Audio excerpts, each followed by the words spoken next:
Hey guys, welcome back to our channel. आज हम बात करेंगे कश्मीर के लेटेस्ट डेवलपमेंट्स की, जहां टेंशन एक बार फिर से अपने पीक पर है। एक हाई लेवल मीटिंग में इंडियन आर्मी को फुल ऑपरेशनल फ्रीडम दी गई है। 48 टूरिस्ट स्पॉट्स बंद कर दिए गए हैं। ये सब क्यों हो रहा है, इसका नेशनल सिक्योरिटी और आपकी लाइफ पर क्या असर पड़ेगा, इस वीडियो में हम इसकी पूरी कहानी स्टेप बाय स्टेप समझेंगे। और वीडियो को एंड तक देखिए और चलिए शुरू करते हैं। कश्मीर, जो इंडिया का जन्नत कहा जाता है, वहाँ अचानक से इतना बड़ा सिक्योरिटी क्रैकडाउन क्यों? एक तरफ टूरिज्म बूम कर रहा था और दूसरी तरफ ये सब। क्या वजह है इसके पीछे? क्या ये सिर्फ एक टेररिस्ट अटैक का रिएक्शन है या इसके पीछे कुछ बड़ा जियोपॉलिटिकल गेम चल रहा है? आज हम इसकी असली वजह, इम्प्लीकेशंस और फ्यूचर को डिकोड करेंगे। और हाँ, अगर आपको लगता है ये वीडियो इम्पोर्टेंट है तो अभी लाइक बटन दबाओ और सब्सक्राइब करो, ताकि ऐसी अपडेट्स आपको हर बार मिलती रहे। सबसे पहले ये समझना जरूरी है कि कश्मीर में अचानक से ये टेंशन क्यों पड़ी। 22 अप्रैल 2025 को पहलगाम, जो कश्मीर का एक फेमस टूरिस्ट डेस्टिनेशन है, वहाँ एक घटना टेररिस्ट अटैक हुआ। इस अटैक में 26 टूरिस्ट्स की मौत हो गई और 17 लोग इंजर्ड हुए। ये अटैक इतना ब्रूटल था कि इसने पूरे देश को हिला दिया। ये 2008 के मुंबई अटैक्स के बाद सिविलियंस पर सबसे बड़ा अटैक था।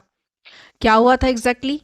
आई विटनेसेस के मुताबिक दोपहर के करीब 2:45 पर बेसरन मिडो, जो एक सीनिक हाइकिंग स्पॉट है, वहां कमोफ्लेज क्लोथ्स में कुछ गनमैन जंगल से निकले और टूरिस्ट पर अंधाधुंध फायरिंग शुरू कर दी। ये अटैक इतना सडन था कि लोगों को भागने का भी मौका नहीं मिला। एक सर्वाइवर, सिमरन चंदानी, ने बताया कि वो अपने फैमिली के साथ टी पी रही थी जब ये अटैक शुरू हुआ। उन्होंने कहा, हमें लगा हम नहीं बचेंगे, और ये अटैक किसी रैंडम इंसिडेंट से ज़्यादा था। अटैकर्स ने स्पेसिफिकली हिंदू टूरिस्ट को टारगेट किया। उन्होंने मर्दों को अलग किया, उनके नाम पूछे और जो इस्लामिक वर्सेस नहीं पढ़ सके उन पर गोली चला दी। ये बात दिल धड़का देती है, क्योंकि इससे लगता है ये अटैक सिर्फ वायलेंस के लिए ही था, बल्कि कम्युनल डिवाइड क्रिएट करने के लिए भी प्लान्ड था। अब ये अटैक किसने किया? एक मिलिटेंट ग्रुप, कश्मीर रेजिस्टेंस या रेजिस्टेंस फ्रंट ने इसकी रिस्पॉन्सिबिलिटी क्लेम की है, लेकिन बाद में उन्होंने ये क्लेम वापस भी लिया। इंडियन सिक्योरिटी एजेंसीज का कहना है कि टीआरएफ एक प्रॉक्सी है पाकिस्तान बेस्ड लश्कर ए तैयबा का, जो 2008 मुंबई अटैक्स के लिए भी रिस्पॉन्सिबल था। लेकिन पाकिस्तान ने कहा, हमारा इससे कोई लेना देना नहीं। तो सच क्या है, क्या हम आगे डिस्कस करेंगे। ये अटैक सुनकर आपको क्या लगता है? क्या ये एक आइसोलेटेड इंसिडेंट था या इसके पीछे कोई बड़ी साजिश है? कमेंट सेक्शन में अपने थॉट्स शेयर कीजिए। अब बात करते हैं उस हाई लेवल मीटिंग की जो पीएम नरेंद्र मोदी ने अपने रेजिडेंस पर बुलाई। ये मीटिंग 29 अप्रैल 2025 को हुई और इसमें defence minister Rajnath Singh, national security adviser Ajit Doval और इंडियन आर्मी के टॉप चीफ शामिल थे। इस मीटिंग का एक ही एजेंडा था, पहलगाम अटैक का जवाब कैसे देना है। गवर्नमेंट सोर्सेज के मुताबिक पीएम मोदी ने मिलिट्री चीफ्स को कहा, आपको कंप्लीट ऑपरेशनल फ्रीडम है, आप डिसाइड करो कि रिस्पांस कैसा होना चाहिए, टारगेट्स कौन से होंगे और टाइमिंग क्या होगी। ये फुल ऑपरेशनल फ्रीडम का मतलब क्या है? इसका सीधा मतलब है कि इंडियन आर्मी को अब गवर्नमेंट की माइक्रो मैनेजमेंट के बिना अपने हिसाब से काउंटर टेररिज्म ऑपरेशंस करने की छूट है। ये एक बहुत बड़ा स्टेप है, क्योंकि इससे आर्मी को फ्लेक्सिबिलिटी मिलती है क्योंकि क्विक और डिसिसिव एक्शन लेने के लिए। लेकिन ये फ्रीडम एक डबल एज्ड स्वर्ड भी है। एक तरफ ये आर्मी को टेररिस्ट के खिलाफ एग्रेसिव ऑपरेशंस करने की ताकत देती है, दूसरी तरफ इससे सिविलियन एरियाज में कोलेटरल डैमेज का रिस्क भी बढ़ जाता है। हिस्ट्री में देखें तो जो भी आर्मी को ऐसी फ्रीडम दी गई है, जैसे 1990 में ऑपरेशनल रक्षक के दौरान, तो ह्यूमन राइट्स वायलेशंस के एलिगेशंस भी साथ में आए हैं। इस मीटिंग में और क्या डिस्कस हुआ? सोर्सेस के मुताबिक पीएम मोदी ने कहा कि यह अटैक सिर्फ एक टेररिस्ट इंसिडेंट नहीं, बल्कि इंडिया की सॉवरेनिटी और स्टेबिलिटी के खिलाफ एक चैलेंज है। उन्होंने ये भी कहा कि टेररिस्ट और उनके बैकर्स को एंड ऑफ द अर्थ तक ट्रैक करके पनिश किया जाएगा। ये बात डायरेक्टली पाकिस्तान की तरफ इशारा करती है, क्योंकि इंडिया का मानना है कि इस अटैक के पीछे क्रॉस बॉर्डर लिंकेजेस हो सकते हैं। और ये बात सिर्फ रेटोरिक नहीं थी। मीटिंग के बाद इंडिया ने पाकिस्तान के साथ डिप्लोमेटिक रिलेशंस और डाउनग्रेड कर दिए। इंडस वाटर ट्रीटी, जो 1960 से दोनों कंट्रीज के बीच एक क्रूशियल एग्रीमेंट है, उसको सस्पेंड कर दिया गया। अटारी वाघा बॉर्डर क्रॉसिंग बंद कर दिया गया और पाकिस्तान डिप्लोमेट्स को इंडिया से निकालने का ऑर्डर दे दिया गया। ये सब स्टेप्स दिखाते हैं कि इंडिया इस बार सिर्फ बातें नहीं, एक्शन लेने के मूड में है। अब बात करते हैं कश्मीर के 48 टूरिस्ट स्पॉट्स को बंद होने की। कश्मीर का टूरिज्म इंडिया के लिए एक बड़ा इकोनॉमिक ड्राइवर है। 2024 में जम्मू एंड कश्मीर में 2 करोड़ से ज़्यादा टूरिस्ट आए थे। 2025 का सीजन भी बम्पर होने वाला था, लेकिन पहलगाम अटैक के बाद गवर्नमेंट ने एक स्ट्रिक्ट डिसीजन लिया। 87 टूरिस्ट डेस्टिनेशंस में से 48 को पब्लिक के लिए बंद कर दिया गया है। ये स्पॉट्स इंक्लूड करते हैं कि गुलमर्ग, सोनमार्ग और डल लेक के कुछ एरियाज, जो कश्मीर के सबसे फेमस अट्रैक्शंस हैं। क्यों लिया गया ये डिसीजन? एक शब्द में जवाब, सिक्योरिटी। गवर्नमेंट का कहना है कि यह अटैक दिखाता है कि मिलिटेंट्स अब टूरिस्ट एरियाज को भी टारगेट कर रहे हैं। पहलगाम अटैक के बाद टूरिस्ट में पैनिक फैल गया। लोग अपने बैग्स पैक करके श्रीनगर एयरपोर्ट की तरफ भाग रहे हैं। एक टूरिस्ट शमीर भारद्वाज ने न्यूज़ एजेंसी को बताया, जब ऐसी सिचुएशन है तो ऐसे हम अपना ट्रिप कंटिन्यू कर सकते हैं। सेफ्टी फर्स्ट है, कैसे करेंगे? लेकिन ये बंदी सिर्फ टूरिस्ट के लिए नहीं है, लोकल इकोनॉमी के लिए भी बंद झटका है। कश्मीर का टूरिज्म इंडस्ट्री, होटेलियर्स और टूर ऑपरेटर्स, टैक्सी ड्राइवर्स, ये सब इस पे डिपेंड करते हैं। एक लोकल टैक्सी ड्राइवर गुलजार अहमद ने कहा, ये अटैक हमारे काम को अफेक्ट करेगा, लेकिन हमें ज़्यादा चिंता है जान के नुकसान की, और ये बंदी एक टेम्पररी मेजर नहीं लगती। गवर्नमेंट ने बाकी के 39 टूरिस्ट स्पॉट पर भी सिक्योरिटी बांध दी गई है। रोड लॉक्स कर दिए गए हैं, चेक पॉइंट्स हैं और सर्विलेंस ड्रोन्स का यूज़ हो रहा है। ये सब दिखाता है कि गवर्नमेंट कोई रिस्क नहीं लेना चाहती। लेकिन सवाल यह है, क्या ये बंदी परमानेंट है और इसका असर कश्मीर के लोकल्स और टूरिज्म इंडस्ट्री पर क्या होगा? ये हम आगे देखते हैं। अब आते हैं सबसे क्रिटिकल पॉइंट पर। इंडियन आर्मी को दी गई है फुल ऑपरेशनल फ्रीडम का मतलब क्या है और इसके क्या कॉन्सिक्वेंसेस हो सकते हैं। सबसे पहले समझेंगे कि इंडियन आर्मी कश्मीर में पहले से ही बहुत एक्टिव है। 1990 से ऑपरेशन रक्षक के तहत आर्मी काउंटर इंसर्जेंसी ऑपरेशंस चला रही है। इसके अलावा ऑपरेशन ऑल आउट जो 2017 में हुआ, ऑपरेशन काल्म डाउन 2016 में हुआ, जैसे मिशंस भी चलाए गए हैं। लेकिन ये फुल फ्रीडम एक नया लेवल है। इसका मतलब है कि आर्मी अब अपने ऑपरेशंस के लिए पॉलिटिकल अप्रूवल का वेट नहीं करेगी। ये उन्हें टेररिस्ट के खिलाफ रैपिड रिस्पॉन्स देने की ताकत देता है। क्या हो सकता है इसका अंडर? पहला, आर्मी कार्डन और सर्च ऑपरेशंस को और इंटेंसिफाई करेगी। ये ऑपरेशंस में आर्मी सस्पेक्टेड एरियाज में घर घर सर्च करेगी, सस्पेक्ट्स को डिटेन करती है और कभी कभी एनकाउंटर्स भी होते हैं। दूसरा, सर्विलेंस ड्रोन्स और एडवांस टेक्नोलॉजी का यूज़ बढ़ेगा। तीसरा ये कि क्रॉस बॉर्डर ऑपरेशंस का पॉसिबिलिटी भी है, जैसे 2019 में बालाकोट एयर स्ट्राइक के टाइम देखा गया था।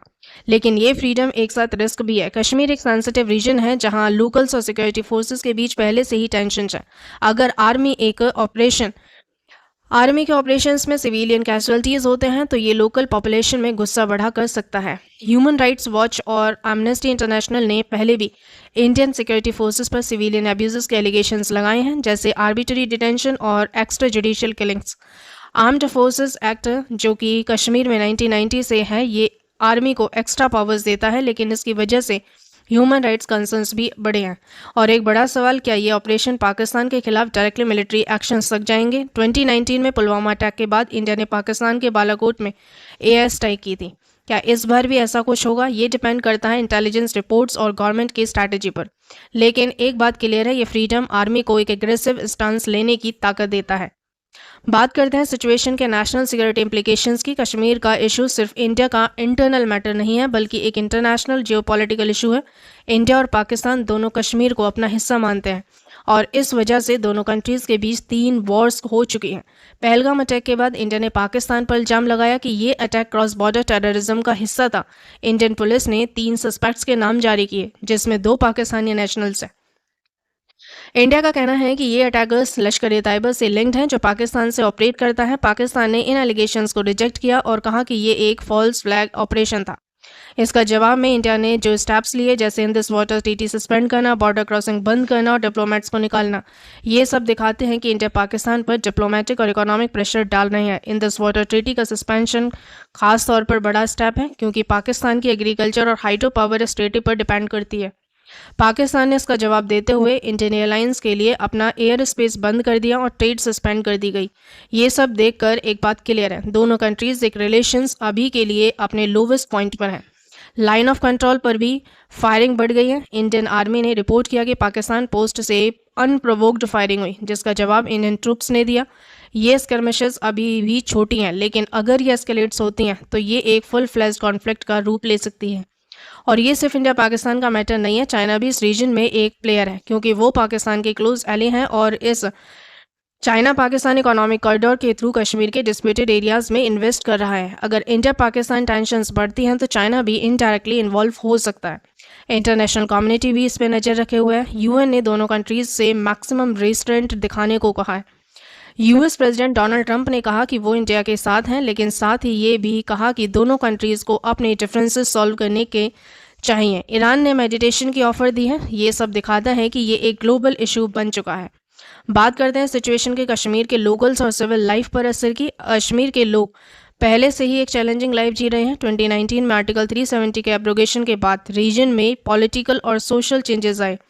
इंटरनेट शटडाउन्स, मीडिया रेस्ट्रिक्शंस और सिक्योरिटी क्रैकडाउन्स ने लोकल्स के लिए लाइफ और टफ कर दी। पहलगाम अटैक के बाद सिक्योरिटी फोर्सेस ने कश्मीर वैली में क्रैकडाउन और इंटेंसिफाई कर दिया। 1500 से ज़्यादा लोगों को डिटेन किया गया और सस्पेक्टेड मिलिटेंट्स के घर तोड़ दिए गए। ये डिमोलिशन ड्राइव से कॉमन टैक्टिक है, लेकिन इसके लोकल पॉपुलेशन में गुस्सा भी बढ़ता है। एक इंसिडेंट में एक डिमोलिशन के दौरान 30 से 40 घर के शीशे टूट गए, जिससे लोकल्स में रीसेंटमेंट और बढ़ा। टूरिज्म बंद होने से लोकल इकोनॉमी को बड़ा नुकसान हुआ है। होटेलियर्स, शॉपकीपर्स और टूर गाइड्स के बिजनेस ठप पड़ गए हैं। एक होटेलियर अब्दुल वाहिद मलिक ने कहा, ये अटैक गलत था, लेकिन इसकी सजा हमें क्यों मिल रही है। लेकिन एक पॉजिटिव बात भी है कि कश्मीर के लोकल्स जैसे होटेलियर्स और रेजिडेंट्स ने इस अटैक के खिलाफ आवाज़ उठाई है। श्रीनगर के एक रेजिडेंट नदिया फ़ारूक ने कहा, कश्मीर अपनी हॉस्पिटैलिटी के लिए जाना जाता है और हम पीस चाहते हैं। ये दिखाता है कि लोकल्स भी वायलेंस के खिलाफ हैं। सवाल यह है, कश्मीर का फ्यूचर क्या होगा। एक तरफ इंडियन आर्मी के एग्रेसिव ऑपरेशंस ने टूरिस्ट पर प्रेशर बढ़ेगा, लेकिन अगर ये ऑपरेशन सिविलियन एरियाज में गलती से नुकसान करते हैं तो ये लोकल एलियनेशन को और बढ़ा सकता है। पाकिस्तान के साथ टेंशन्स भी एक बड़ा फैक्टर है। अगर दोनों कंट्रीज डिप्लोमेटिक टॉक्स की तरफ नहीं जाती तो ये कॉन्फ्लिक्ट एस्केलेट हो सकता है। लेकिन हिस्ट्री से हमें यही पता है कि इंडिया और पाकिस्तान के बीच टॉक्स कभी भी ऐसे नहीं होते हैं। 1972 का शिमला एग्रीमेंट और 1999 का लाहौर डिक्लेरेशन इसके एग्जाम्पल्स हैं। इंटरनेशनल कम्युनिटी का रोल भी इंपॉर्टेंट है। यूएन, यूएस और ईरान जैसे प्लेयर्स मेडिएशन कर सकते हैं, लेकिन सबसे बड़ा सवाल यह है कि क्या इंडिया और पाकिस्तान अपने डोमेस्टिक पॉलिटिक्स से ऊपर उठकर पीस के लिए काम करेगा, और कश्मीर के लोकल्स का क्या होगा। उनकी आवाज़ को सुनना ज़रूरी है। उमर अब्दुल्ला, जो जम्मू कश्मीर के चीफ मिनिस्टर हैं, उन्होंने कहा है कि वो ऑटोनॉमी के लिए लड़ेंगे, लेकिन उनके पावर्स अभी लिमिटेड हैं। अगर गवर्नमेंट लोकल्स के साथ डायलॉग शुरू करती है तो शायद एक सस्टेनेबल सॉल्यूशन निकल सकता है। कश्मीर एक ऐसा इशू है जो सिर्फ न्यूज़ हेडलाइंस तक सीमित नहीं है। ये एक ह्यूमन स्टोरी है जिसमें मिलियंस ऑफ लाइव्स इन्वॉल्व हैं। इंडियन आर्मी को दी गई फ्रीडम, टूरिज्म का बंद होना और इंडिया पाकिस्तान टेंशंस, ये सब एक बड़े जियोपॉलिटिकल पजल का हिस्सा है। लेकिन इस पजल का सॉल्यूशन सिर्फ मिलिट्री एक्शंस या डिप्लोमेटिक प्रेशर नहीं, इसका सॉल्यूशन है डायलॉग, ट्रस्ट और पीस बिल्डिंग। अगर आपको ये वीडियो पसंद आया हो तो प्लीज़ लाइक करें, शेयर करें और चैनल को सब्सक्राइब ज़रूर करें। बेल आइकन दबाना ना भूलें ताकि ऐसी इंपॉर्टेंट अपडेट्स आप तक हर बार पहुंचे। कमेंट सेक्शन में अपने थॉट्स शेयर करें। आपको क्या लगता है कश्मीर का फ्यूचर कैसा होगा। मिलते हैं नेक्स्ट वीडियो में, तब तक के लिए stay informed, stay safe, take care.